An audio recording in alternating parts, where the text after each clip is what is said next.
Ditët e fundit është folur për stolisjen me drita të Krishtlindjes në fshatin Vogov, për të cilën edhe televizioni Syri kishte realizuar një kronik, ku nga organizatorët fillimisht ishte thënë se drita do të vendosen, e kisha do të zbukurohet edhe këtë vit.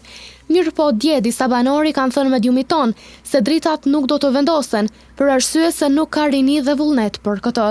Nga disa komente të adresuara nga banorët është thënë se dritat e Krishtlindjes nuk janë vendosur, sepse nuk dëshiron prifti dhe kisha.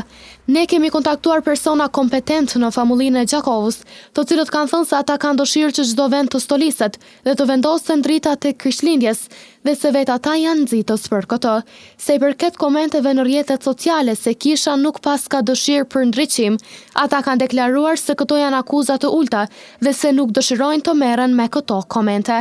Lidhur me këtë çështje ne kemi kontaktuar edhe kryetarin e fshatit Lek Maksuti, i cili përmes telefonit ka thënë se si vjet nuk ka pasur resurse njerëzore ose gatishmëri për vendosjen e dritave, pasi shumë banor kanë qenë të zënë me punë.